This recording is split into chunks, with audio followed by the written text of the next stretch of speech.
Hi, everyone. Good evening. Welcome to Evoke Therapy Program's broadcast.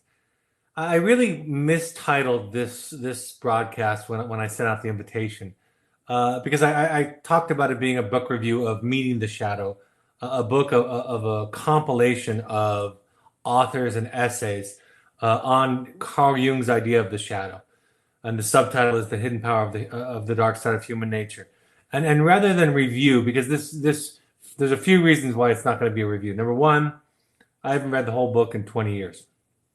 Um, I read it many years ago, and it was life changing for me, and I didn't reread it for this broadcast. And number two, it would take hours to go over the various essays and ideas in here. So, really, this is more of an introduction to the shadow based on the book.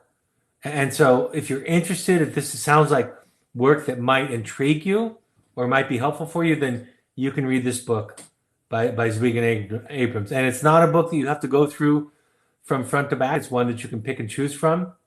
There's a couple of them that I often would use independently with clients to give them out in the wilderness and have them read it and talk about it. I think it's a wonderful topic and idea when somebody sees the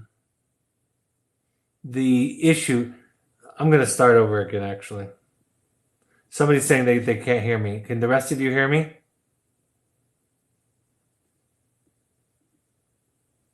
I just need a confirmation that you all can hear me, and then I'm going to start over again. Yes, people can hear me, so it sounds like it might just be on your end, but I'm going to have to start that whole thing over again. So now you see behind the curtain. Okay. Hi, everybody. Good evening. Welcome to Evoke Therapy Program's broadcast. It is Tuesday, March 3rd, 2020. Tonight's webinar, I think when I initially named it and sent out the invitation, I think I misnamed it. I talked about it being a review of the book by Zweig and Abrams, which is a compilation of essays by various authors on Carl Jung's idea of the shadow. And there's a couple of reasons why it's not really that. It's more of an introduction to the shadow, kind of based on some of those readings. Number one, I haven't read this book in 20 years. I read it many years ago, and it absolutely changed my life.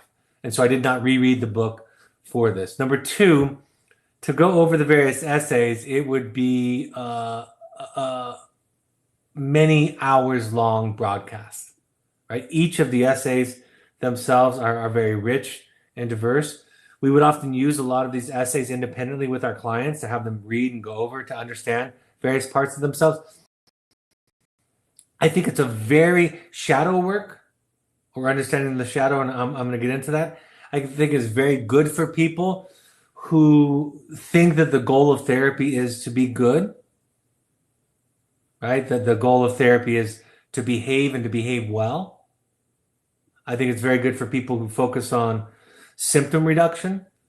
And Jung talks about this idea of going much deeper into the unconscious. So I'm going to talk about the shadow. I'm going to explain it, teach Jung's idea of it. I'll use some of the quotes out of the book. And if you're interested in the book, you can flip through it. You don't have to go through it in a linear way. You can kind of pick and choose. And I'll talk about how it applies to your children, to you and to your children.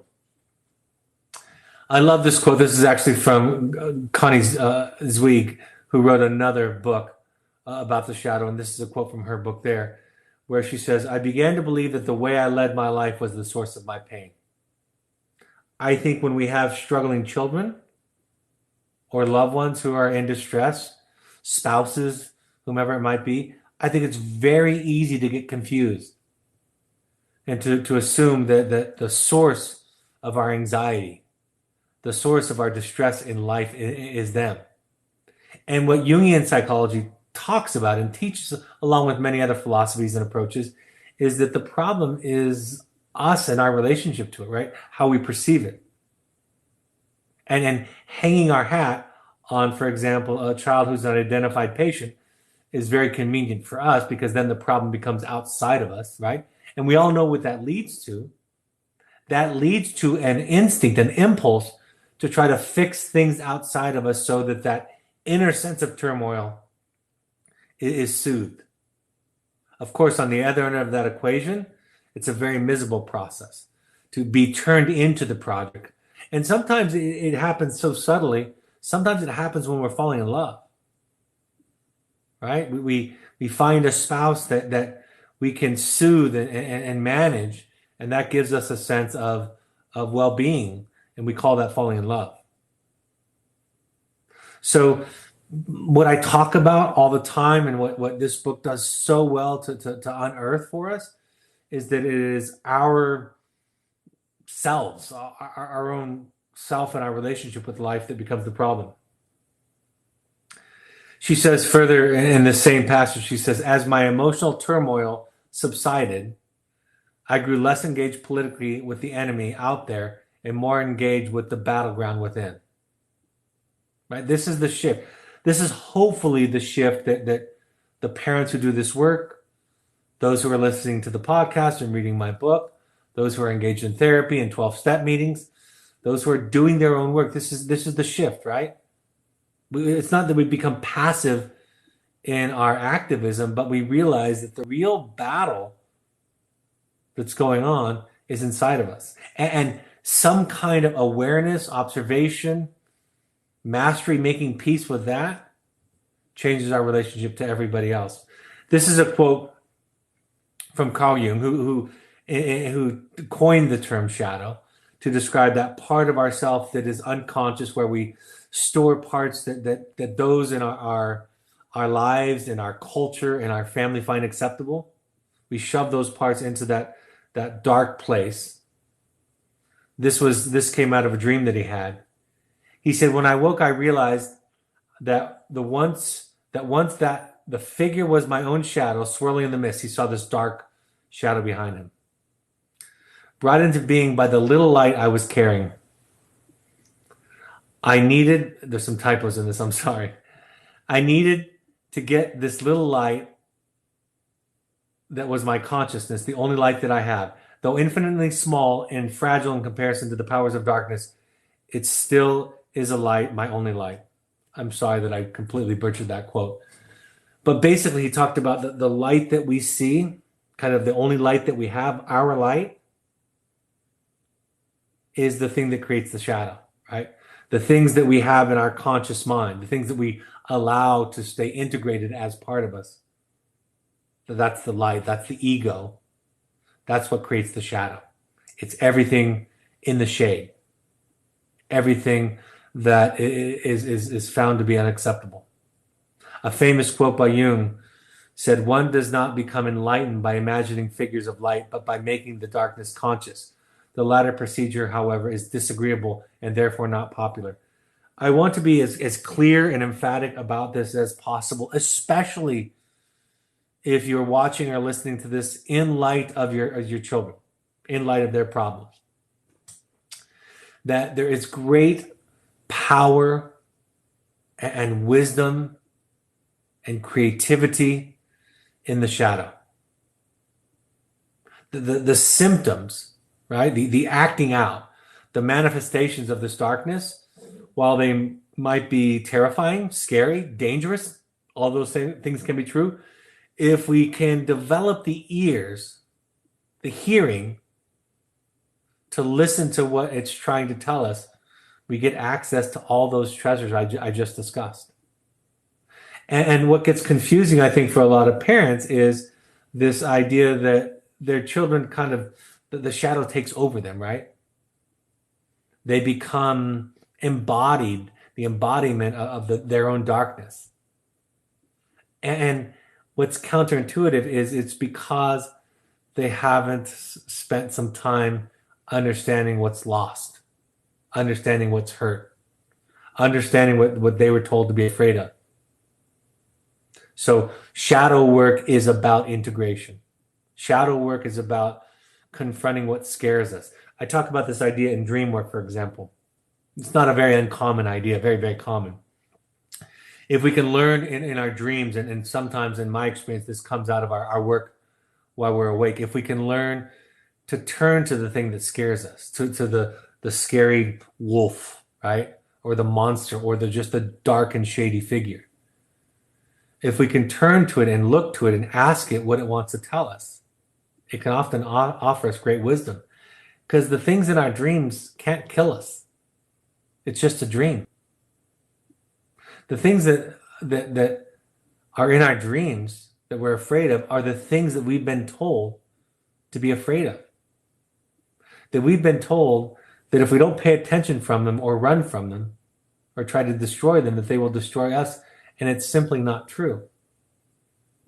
Enlightenment is a process of integrating all parts of ourselves, right? Understanding our deepest angers, fears, lusts, right? Making friends with all of those parts of ourselves instead of shoving them in a closet and not understanding that in the closet they become mutations of themselves. These are what the stories are about in our myths and our movies. This is what Dr. Jekyll and Mr. Hyde was about, which is referenced throughout this book of essays.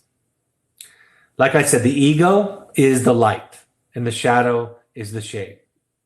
In the shadow is lust, greed, suicidal and murderous tendencies, right?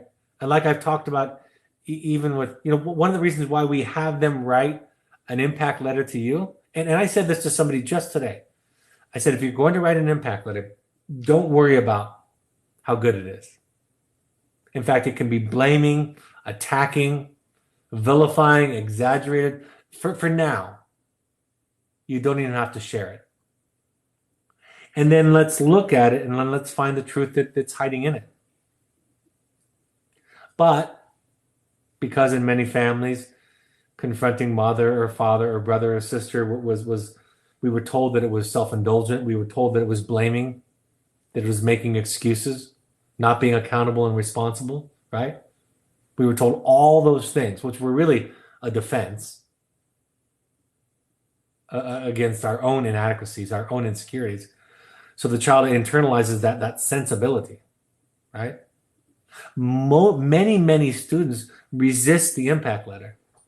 It's one of the most resisted assignments at Evoke, the impact letter. For years, I couldn't even get our therapists to do it because our therapists were so trained by their own family of origin to not practice this exercise of going back and looking. Right? I talk about this in my new book. I talk about we don't go back to look for excuses or for self-indulgence. We go back to understand. And by understanding, there comes a grace and a freedom. Like I said, shadow work, or the idea, the concept of the shadow, comes from Carl Jung, Jungian psychology. We can learn about the collective shadow. That is a shadow that we all share, right? There are certain archetypes in our movies, monsters in our stories that represent certain aspects of ourselves that we all have. There's a personal shadow, which is something that's just unique to me. There's a family shadow, which is rules in my family, like don't be angry, or sex is bad, right? Or don't be vulnerable, or whatever it is. So we have shadows in various levels. Art therapy can be a way of exposing it, right? Not a verbal process, but looking at symbols and what we draw. Sand tray therapy, for example, when you play with toys, with children's toys, can be a way of unearthing the shadow. One of the reasons I was so bad at play therapy with young children when I first started as a therapist is because I was in my head only aware of things that were most conscious. And I didn't realize that these children needed to tell their abuse stories through their play. I kept trying to fix it. Carl Jung proposed that art can be used to alleviate or contain feelings of trauma, fear, or anxiety, and also to repair, restore, and heal. The vehicle of the shadow is repression, right? It is to suppress and repress those parts of ourselves that we are told are unacceptable. And in fact, furthermore, like I said, we are told to be afraid of them because we are told if we don't get rid of them, they're going to destroy our lives. We're told them by our parents initially, our peers and our siblings later on, society, teachers, They have their chance at it later on. We split off. That's another phrase from Jungian psychology. We split off those parts of ourselves. For those of you that are listening to this or watching this, this is really the work of therapy in many ways. While other people might have a different name or different language for it, it's really just becoming whole, who you are. And to do that, we have to battle shame and fear and those messages that told us that we had to repress these parts of ourselves. And we have the same fears that we were taught to have, which is it will destroy us if we don't hate it, if we don't confront it, if we don't constantly, vigilantly keep it at bay. We learn to recognize it.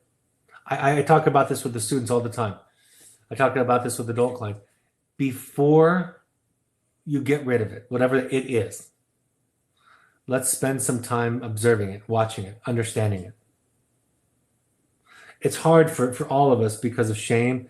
It's hard for your children because they think they're in trouble, right?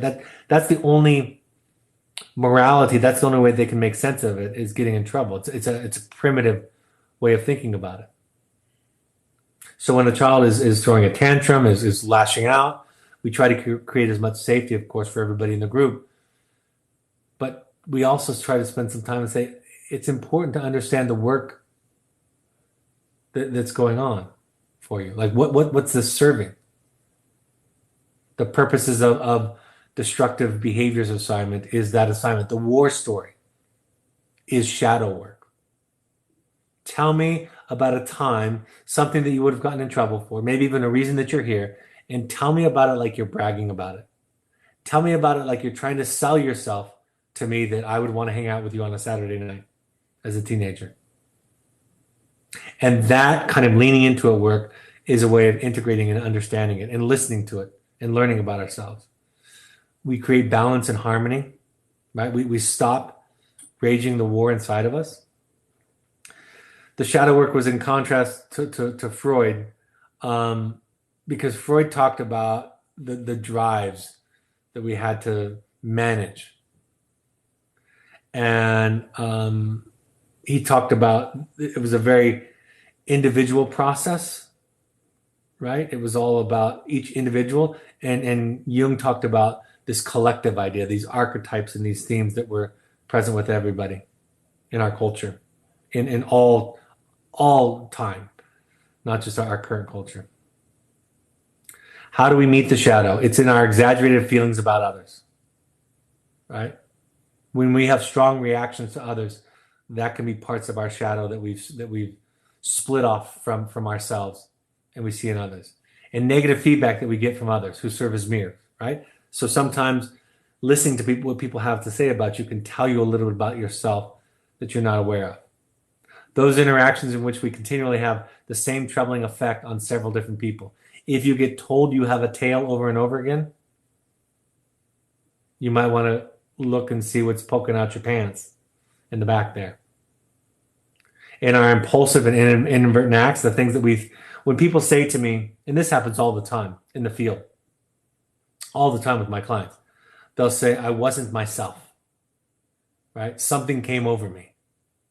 That's what Dr. Jekyll and Mr. Hyde is about. It's about that part of us that gets activated where we become something other. And people who continue with that mindset, like it's not me, haven't understood that it absolutely is you. And if you can find a way to sit with it, to understand it, to integrate it, you won't need to become that monster to take care of yourself, because the monster shows up to take care of you, to take care of something, to speak some truth. In situations in which we are humiliated, where our shame is, right? That's our shadow. Those things that we are told that we shouldn't be. In our exaggerated anger about another person's faults. So even if your criticisms of them land, if they're true, our intense reaction to it tells us about our shadow, tells us about the parts of ourselves that we were taught were unacceptable. This is a clear statement. The aim of meeting the shadow is to develop an ongoing relationship with it, to expand our sense of self by balancing the one-sidedness of a conscious attitude with our unconscious depths. A right relationship with the shadow offers us a great gift to lead us back to our buried potentials. Through shadow work, a term we coined to refer to the continuing effort to develop a creative relationship with the shadow, we can, number one, achieve a more genuine self-acceptance based on a more complete knowledge of who we are. Number two, diffuse the negative emotions that erupt unexpectedly in our daily lives.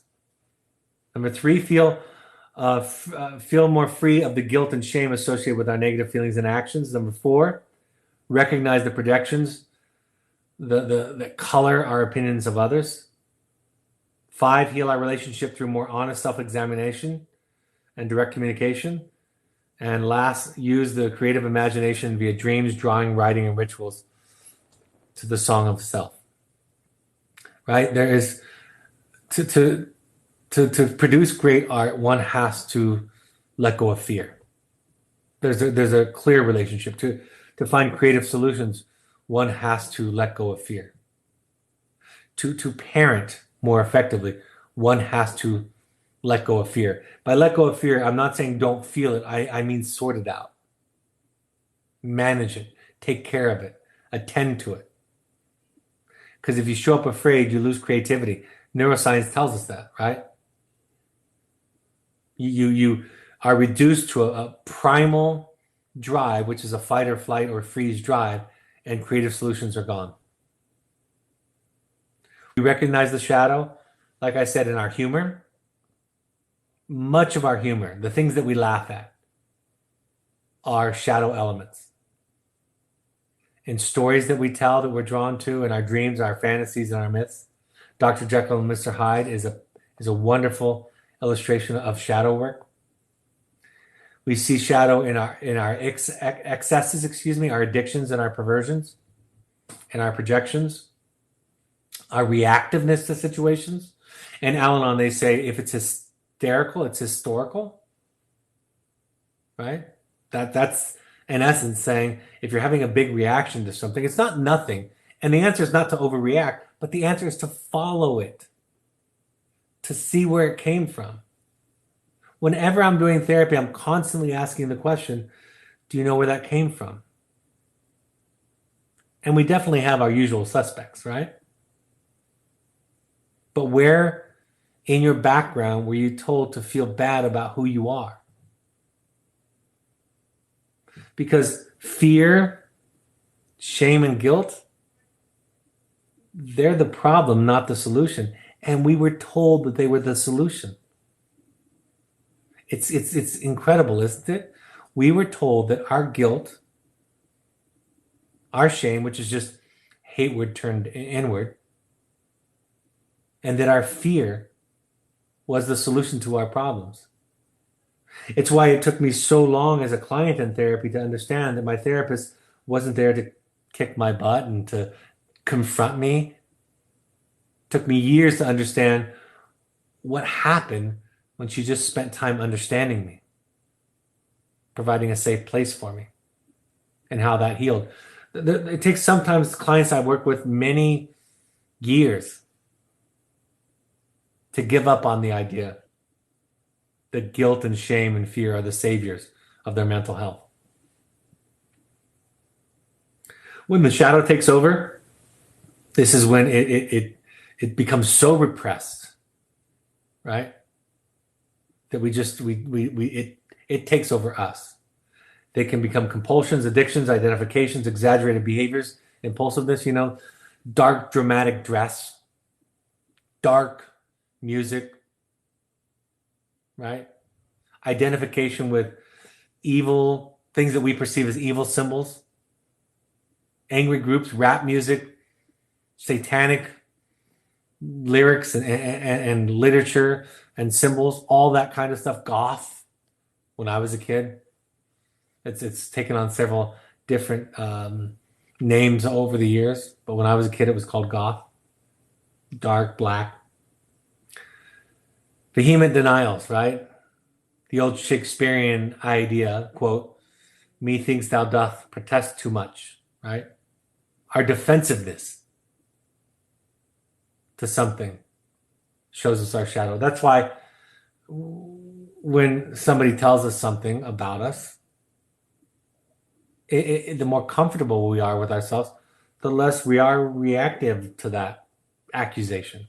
In fact, even if it's just a little bit true, we embrace it. We say, I absolutely know.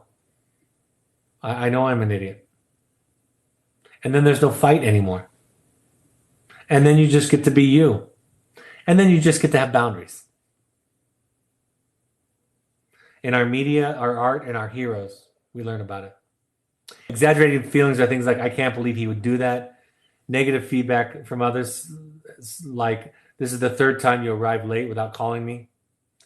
Impulsive or inadvertent acts is like, oops, I didn't mean to do that. Humiliation, I'm so ashamed about how he treats me. Or exaggerated anger about others' faults, like, boy, he really let his weight get out of control. The shadow is honest.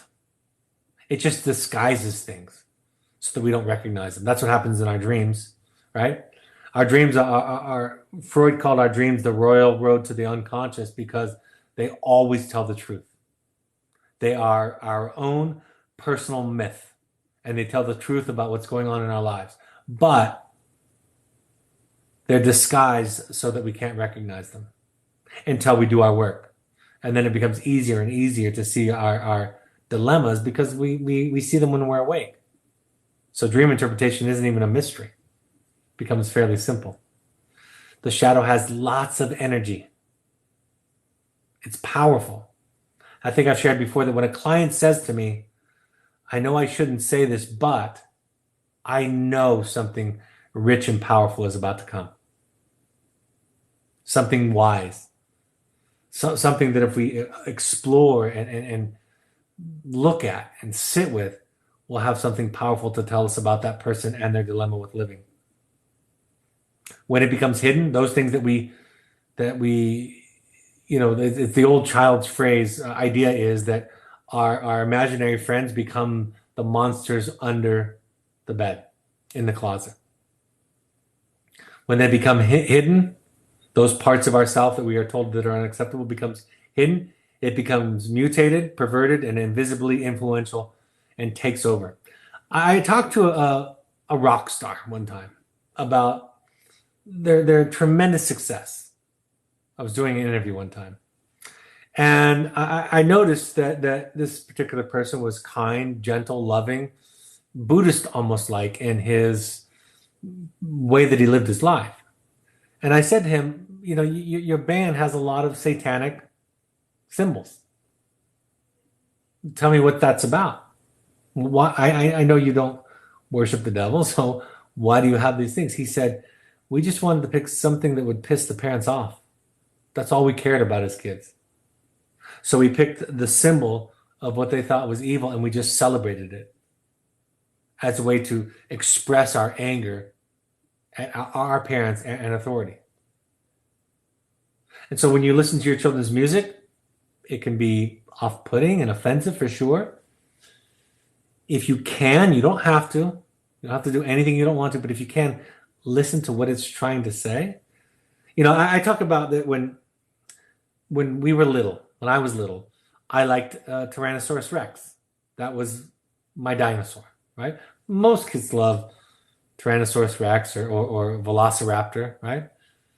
Why do they love that? They love it because it's one of the most powerful predators that ever lived on Earth. And I used to say to my boys in the wilderness, Tyrannosaurus Rex turned into a handgun in a rap song. It's the same expression, right? It's the same search for something that you can identify with that is powerful and in a world where you feel powerless and small and insignificant and scared. So again, things start to change meaning when we see them through the lens of Jung's idea of the shadow. Carl Jung said, we all have a shadow, or does the shadow have us? He turned this question into a riddle when he asked, How do you find a lion that has swallowed you? Right? If you have become the embodiment of the shadow in these exaggerated ways that I've alluded to or described, it's hard to see it. It's hard to see your children by the time they get here. I mean, that's part of why this program works and is necessary for the children, because it's taken over.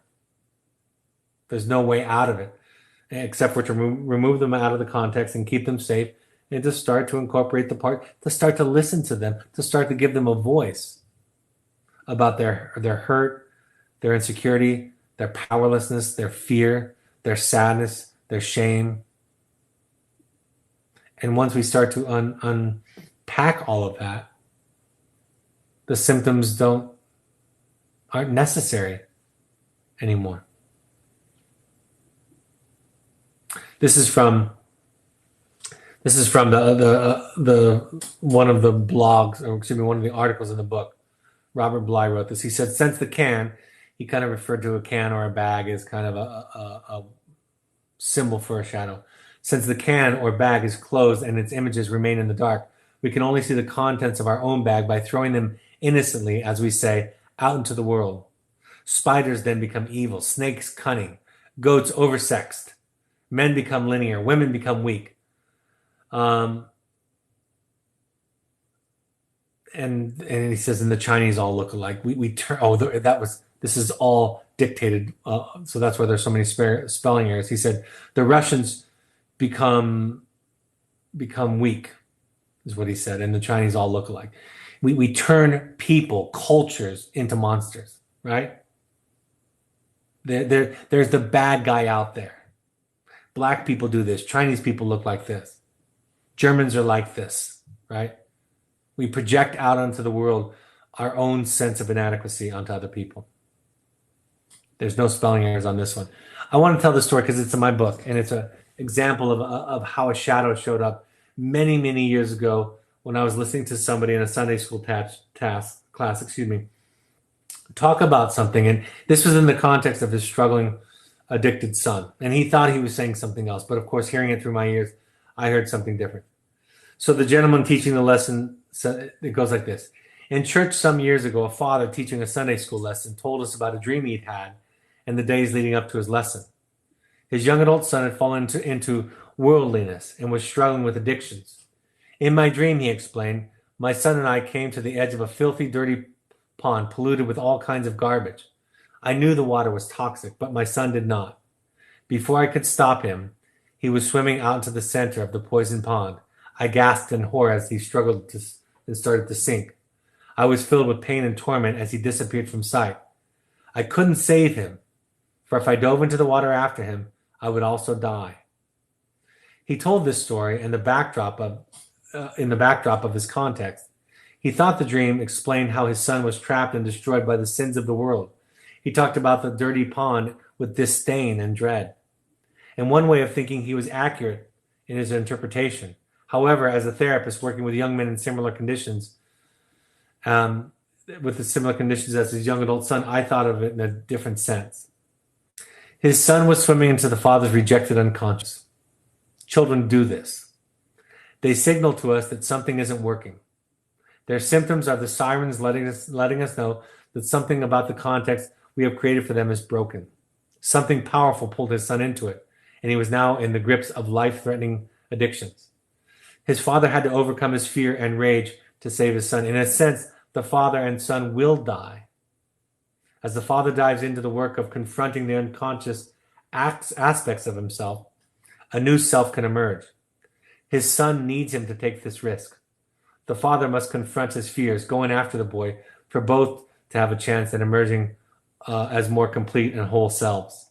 I have seen many brave parents do this for their children over the years, and the transformation for all of them is nothing short of magnificent. So again, what we think is the monster is not necessarily the monster. What we think is as the toxicity of the worldliness that our children have fallen into, it can be transformed into something quite different when we understand it. And if we do our work, and I'm looking at the list of people in attendance tonight, and I know some of them, And I don't know some of you, but some of you I know have done your work and you know exactly what this second part of the story is talking about. You know it exactly. And it is absolutely life-giving and freeing. And it doesn't come with guilt or shame or blame. In fact, it comes with the absence of those. For different people in different families and cultures, what falls into ego and what falls into shadow can vary. For instance, some permit anger or aggression to be expressed, some do not. Some permit sexuality, vulnerability, or strong emotions, many do not. Some permit financial ambition or artistic expression or intellectual development, but some do not. All the feelings, capacities that are rejected, or that's all the feelings, capacities that are rejected by the ego or exiled into the shadow and contribute to the hidden power of the dark side of human nature. In other words, we all have a different shadow. And our teachers warn us not to romanticize other cultures. Sometimes primitive cultures are very romanticized and glorified. But in tribal communities, their bag can be just as large, maybe even larger than in more modern cultures. It's common in tribal cultures, for example, where everybody knows the same thing and nobody knows anything different, right? They don't know individuation. Carl Jung is famous for saying, I would rather be whole than good. And that the work is to embrace the shadow. I talk about this idea of keeping your friends close and your enemies even closer, right? This is the work of shadow work. Those things that are hurting us, pay attention to them, listen to them, lean into them. If we just try to get rid of them through symptom reduction, they're going to pop up somewhere else in the garden. I talked about the war stories. I have an assignment called, it actually came from, I wrote about this in my first book. And for those of you watching, you can see there's an image on the screen. This was a piece of art created by my therapist, and it used to sit on the wall behind her for years. And it has these list of words, and it's artistically done. It has these list of words, and I won't read all of them, but it looks like it's on a tablet. And it says drop out, fail, quit, lose, relax, give in, flunk, let go, empty, surrender, wait, give over, mellow out, slow down. Don't, forget, submit, fade away, relinquish, withdraw, flop, yield, back out, acquiesce, sink, capitulate, and flag, and goes on and on and on. All of these words that we associate with failure. But the title that you can barely make out in this piece of art is called Words of Higher Enlightenment. And it took me a while to figure out the point. The point is that people who embrace aspects of themselves and make peace with it are enlightened. And that goodness, right, being good, like Jung talked about, is the enemy of being whole, of being who you are. Children start to experiment with the self, and sometimes it takes over, right? And part of what happens in their brain is they're trying to quiet the crowd in their brain of people telling them what they should and should do, and so they rebel against it, which my therapist always talks about how rebellion is a last resort. We become less directive in our therapy while still holding really clear boundaries. It's one of the ways that we do this. It's good for people who are therapy savvy. It's good for people who prefer to fake good or do the right thing. We become less directive. I would give them the words of higher enlightenment, and I'd say, I want you to write, I wouldn't give any other explanation, but I'd give them that piece of art that I just read from, and I'd say, write me a one-page essay based on this. And I just wanted to hear what they thought about those words. And then often I would point out to them, could you tell, it's hard to tell, what the title of this piece of art is? And then we would talk about it. 7 challenges were a list of steps or ideas brought into the addiction field, where you're encouraged to stop trying to convince the addict that he or she is an addict. You're just trying to have a conversation. You're getting out of the battle with the client. It's the same lesson as the book Motivational Interviewing, right? It's what I talk about all the time when I say honor the resistance, listen to the resistance, honor the defense, give it the honor that it deserves, because the defense is doing important work. It's protecting against something that the child feels threatened about or by. On the Temple of Apollo at Delphi, it has the phrase, know thyself. This is the work, to know yourself. This is their work and your work. And by knowing yourself better, you'll understand them more. We do that through, we become more honest and assertive in this work. Our students do it through honesty with each other, through confession, right? I had therapy session today and I confessed to my therapist something I did stupid, idiotic today. I called it confession. She immediately forgave me. We do peer feedback, like I said, that's part of accessing the shadow. Letter writing, contemplation, meditation, mindfulness, journal writing. We help our clients understand the function of the symptoms. We validate the need that the symptom serves. That's what that means, to honor the symptom or the defense. And we talk about learning to care for the self in ways that don't create more problems. And we also give voice to the voiceless, right? That's part of the communication, the work with you all. Sometimes we take away the curriculum because clients and students get into this box checking mode where they think that that's the goal. And like I said, we become less directive sometimes. What's worked for the parent? Don't look for the right answers. Like I talk about, you don't get to be right anymore. You get to be a self.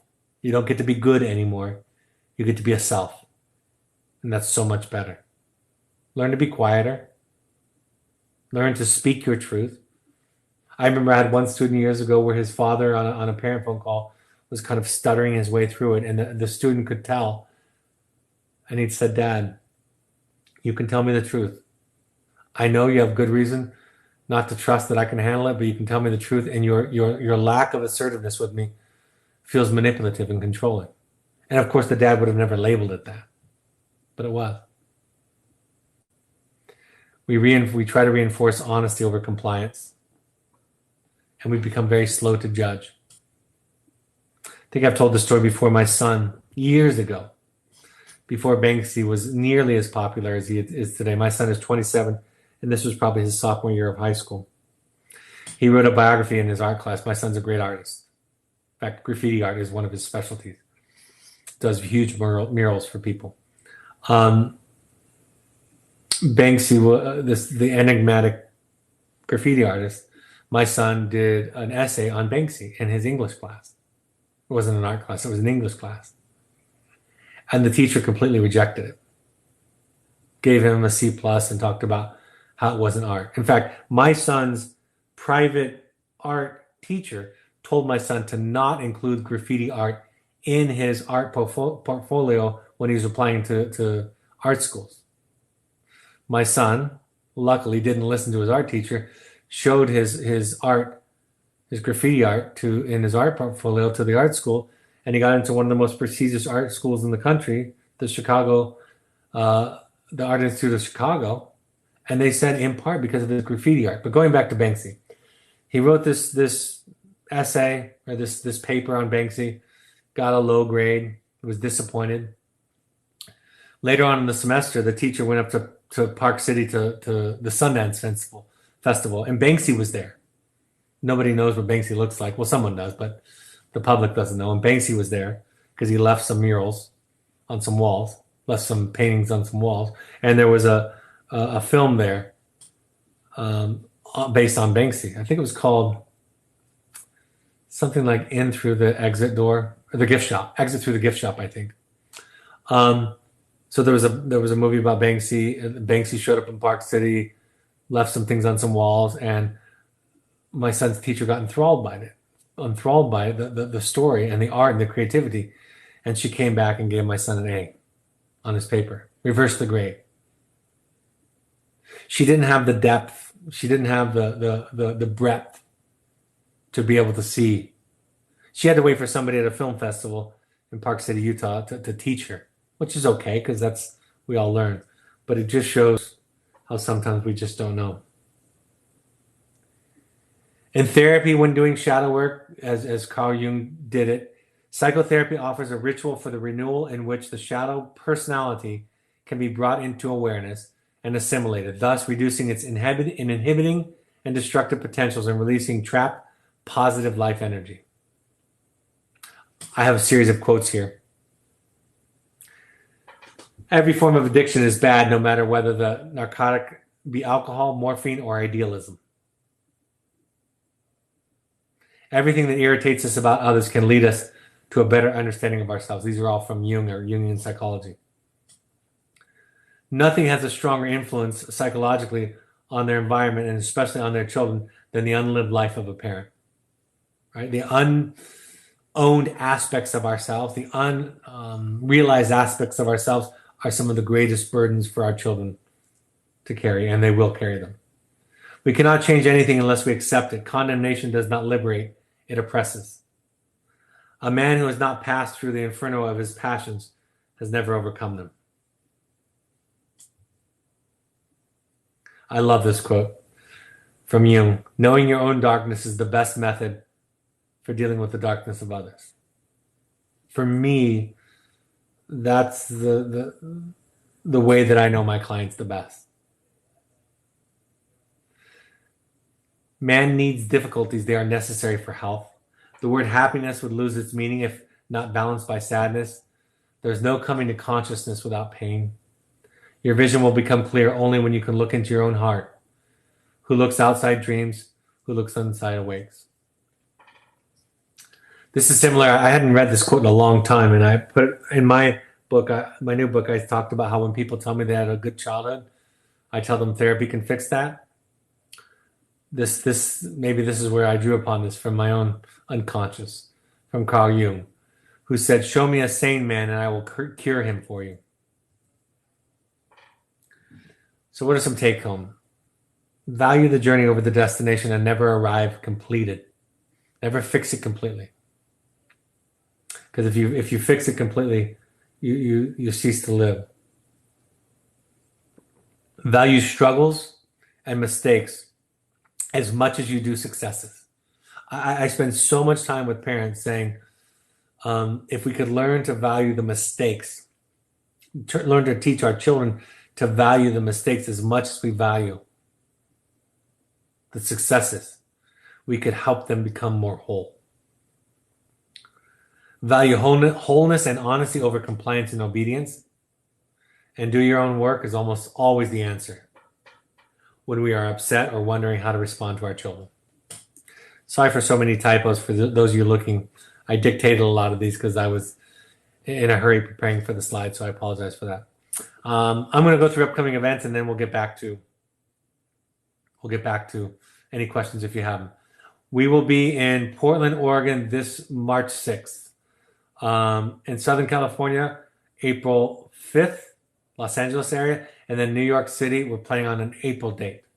For information in all of these parent support groups, contact keisha@evoketherapy.com. This is a new thing that I'm going to announce tonight too. We're going to have online Zoom wilderness therapy parent meetings that I will host. And we're going to also have intensive meetings that I will host. So it will be live video chat where everybody's picture, only a maximum of 12 people, including me, will be on live video chat. You'll have to register ahead of time. You'll be informed that your confidentiality, you'll be exposed because people will see you.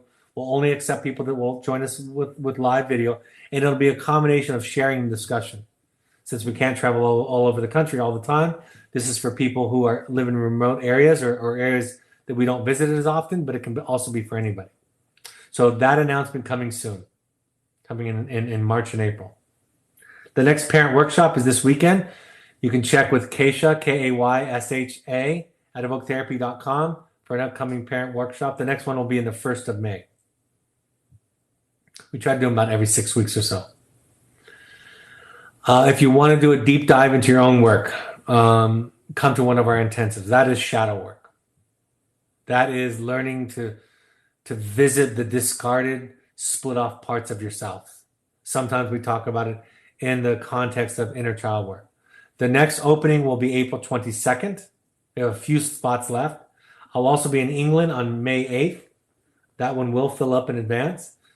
And Finding You Too, we have another July date that we're going to be opening up next week because our first Finding You Too is already full.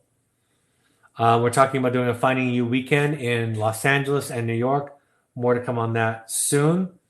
If you want to know about our intensives or our pursuits trips, which are outdoor adventure trips for families or young adults, contact our intensives program, our intensives part of our website, or email intensives@evoketherapy.com. We ask all parents to attend 6 12-step support groups, any combination of Al-Anon, CODA, Families Anonymous, or AdultChildren.org. Alateen is for teens. RefugeRecovery.org is a place where you can go, where you can find Buddhist-inspired recovery programs, less of a higher power. And the National Alliance on Mental Illness, NAMI.org, has free classes and resources in your area. All of these broadcasts are available on the podcast app.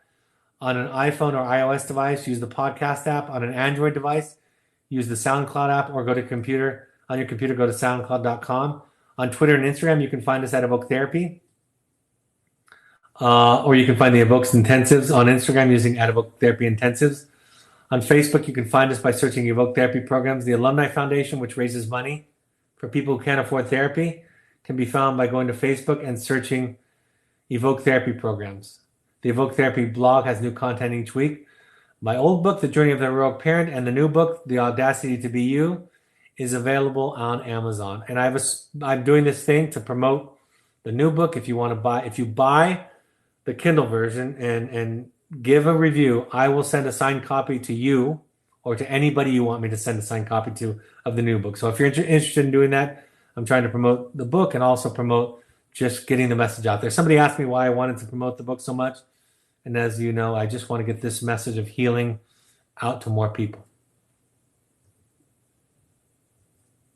All right. Any questions before I wrap up tonight? This was a perfect broadcast for me tonight because I made so many mistakes. I have to lean into my horrible, rotten self tonight. One parent writes this: my child gave me a second chance to hear his story of darkness and failure around an event that happened a few years ago. Thanks to my work, I was able to hear it with so much more compassion for the pain he experienced and understanding of the strength he met these painful events than when it first happened. Thank you for teaching me how to see this in a new way. And I just want to tell you this. I want to tell you this, and I want everybody to hear this. The fact that you did enough work that he was willing to give you a second chance is to your credit. So you're welcome, and you deserve the credit for doing the work that he would give you a second chance to tell the story, because it sounds like the first time didn't go so well. So good job. All right, looks like that's all the questions for this evening. Thanks for joining me and my horrible, rotten self, flawed, spelling error self tonight. I appreciate it. I hope these points of contact are helpful, and I'll talk to you soon. I'll talk to you next time. Take care. Bye-bye.